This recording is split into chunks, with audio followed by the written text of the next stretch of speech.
So in this video, I'm just going to walk you through the 6 metrics that we track religiously in our agency, and you should as well if you're A, an agency, or B, any business that is running paid advertisement at the moment. Because what we found is businesses that don't track these 6 metrics have got no idea when they can go harder, when they can put more money into ads.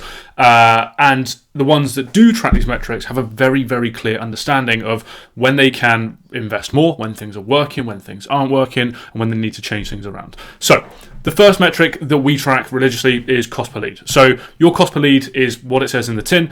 It is how much does a lead cost you. Now, if you're running paid advertisement on Meta or anywhere else really, you'll be able to see very clearly how much a lead actually costs your business, because you're spending X amount of pounds or dollars a day on your ads. So that could be £20 a day, £50 a day, £100 a day, whatever you're spending right now, you're putting that into the system and then you are generating leads. So let's say, for example, you spend £100 a day on your ads and you generate 5 leads a day, your cost per lead is £20. Really, really simple one to track, because like Meta, for example, has a whole dashboard built for this to show you exactly how much your leads are costing.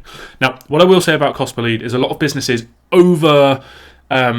they just get really, really fixated on their cost per lead. And the problem with that is a lot of people try and drive down their cost per lead to as low as possible. And actually what you can do by doing so is decrease the quality as well. So we don't mind paying more for a lead, right? I'll happily double our cost per lead, right? If that means that the quality is better, right? I don't mind paying £40, £50, £100 a lead if that person is the absolute ideal client, right? And obviously you've got to translate that through to your business and what you sell and how much you charge.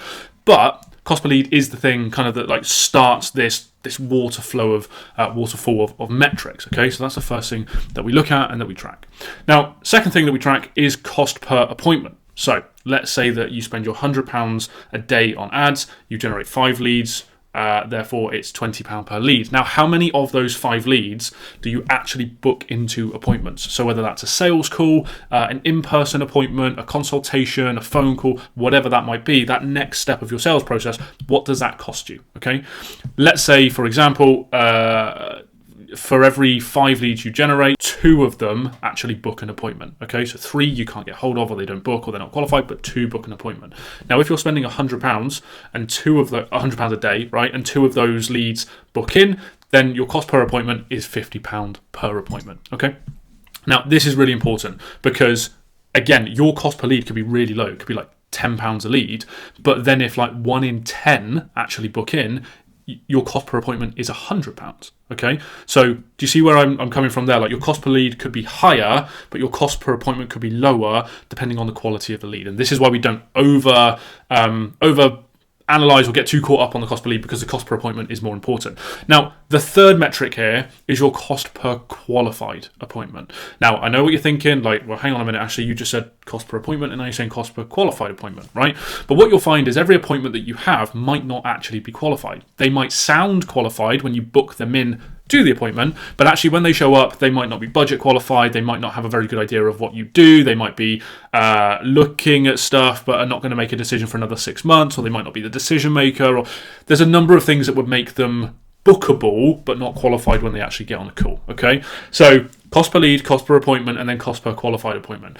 At this stage, your cost per qualified appointment needs to be the main thing that you're optimizing for over your cost per lead and cost per appointment. Okay, this is something that you should track religiously. Every single sales call that you have should be recorded, or I say sales call, your appointment, whatever version of that you actually run. Okay, that needs to be recorded, it needs to be tracked, the outcome needs to be tracked, so that you can quite confidently say, okay, well, we spend £1,000 a month on our ads, we got 100 leads. Okay, of those 100 leads, we booked in 50 appointments, but actually by the time we got those 50 appointments to show up and then actually see if they're qualified, we only got 20. Okay, 20 were showed appointments and qualified appointments. Okay, and then I can't do that math in my head, but you can then divide. I think that's £50, isn't it? That's £50 per qualified appointment. Okay, and you know that every £50 you then spend on your ads, you are going to get a qualified person on that call. Now that sounds like a pretty good deal to me, right? And then you can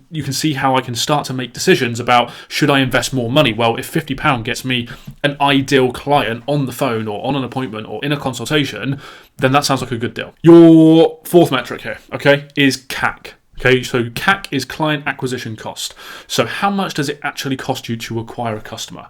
Now, if we're tracking our cost per lead, our cost per qualified appointment, your CAC should actually be quite easy to figure out. Okay, this is essentially how much money do I need to put in to how much I get back out. Okay, let's use my example from before when I was talking about cost per qualified appointment, and that is £50 in my example. If I know that I close 1 in 4 appointments, right, that show up to the call and are there, my CAC is going to be £200. A good or a bad CAC, right, is really dependent on your business, okay? So if you sold a product or a service at £500, right, and your CAC is £200, £300, well, let's just go with my example, £200, right, that's probably not that great, okay? Because you have to spend £200 to get the customer who pays you £500, but then you've obviously got, all of your costs on top of that. You've got your overhead in the business, you've got your profit to consider. That's not a very good CAC, okay?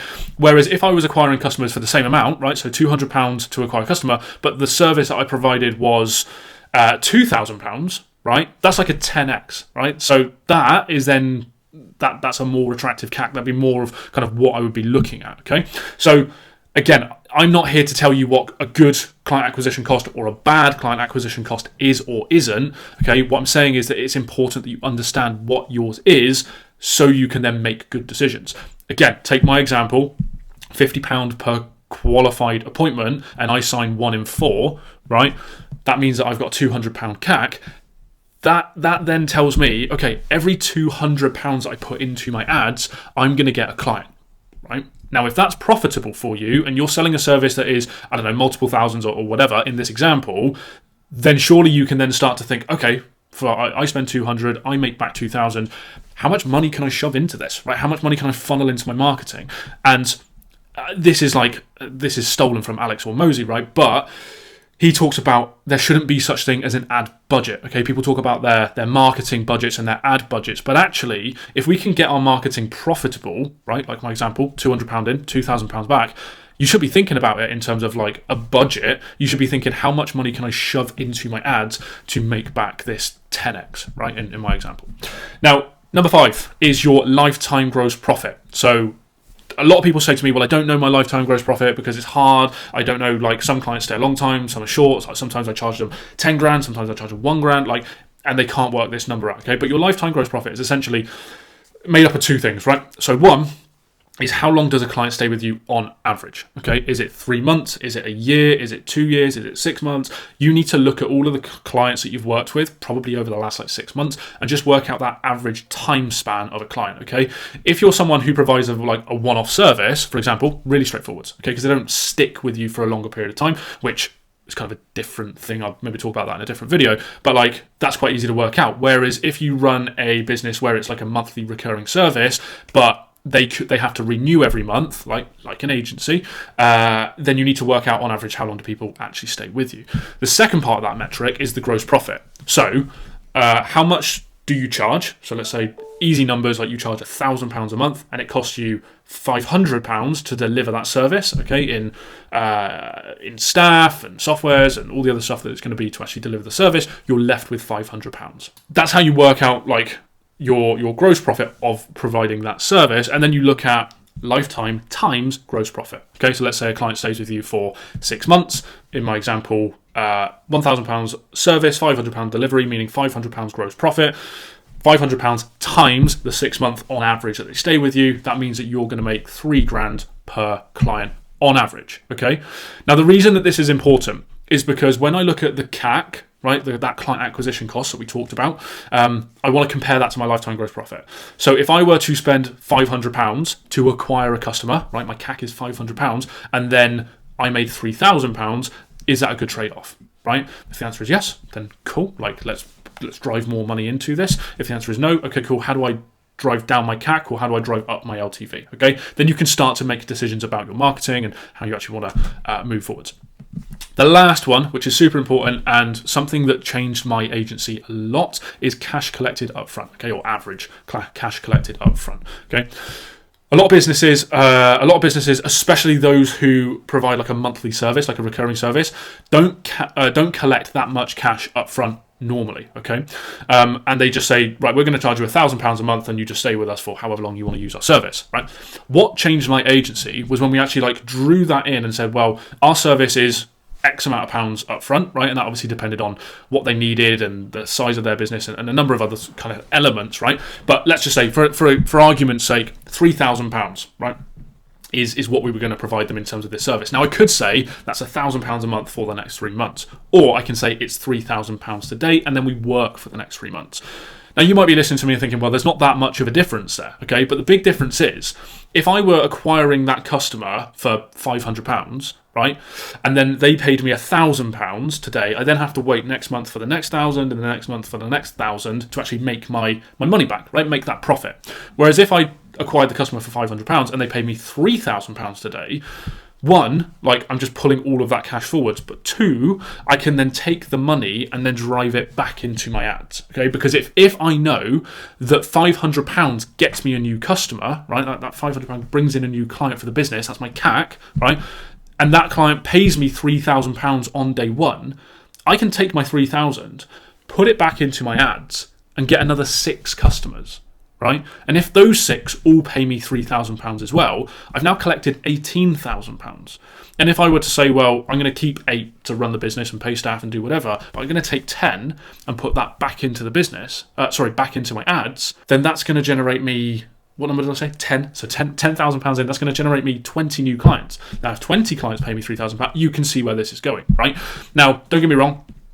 It's not all sunshine and rainbows, and it's not a case of like, you know, I put that money in, I'm guaranteed to generate these clients, but you can see the thinking behind the math, right? And generally this is how it works. Once we get this predictable system in place with, you know, money in, clients in, you know, money back into the business, and you can start to make really educated decisions on, okay, well, if I put this money in, I get this money out, then it kind of removes that anxiety from you reinvesting money back into ads, right? You're like, okay, well, every £500 I spend, I get a new client. That client pays me £3,000. And yes, that number is going to fluctuate, right? One month I might be paying £700 and the next I might pay £400. But generally, it's going to stay within a bracket. And as long as you've got a very good CAC to LTGP, so client acquisition cost to lifetime gross profit ratio, and ideally you're collecting as much cash as you can up front, then your ads become very profitable and you build this machine where it just prints you new clients, okay? So hopefully that's been useful for you. Those are the 6 metrics that we use every single day to understand what is working and what isn't working. They are the 6 metrics that we like to look for inside the businesses that we work with, and obviously the agencies that I work with myself. Obviously, if that's been useful and you want to work with myself, there'll be a link in the description. Just click on that, book a call, you'll have a conversation with myself, or you can just subscribe and I'll be putting out more content like this to help you grow your business. Either way, have an awesome day. See you on the next one.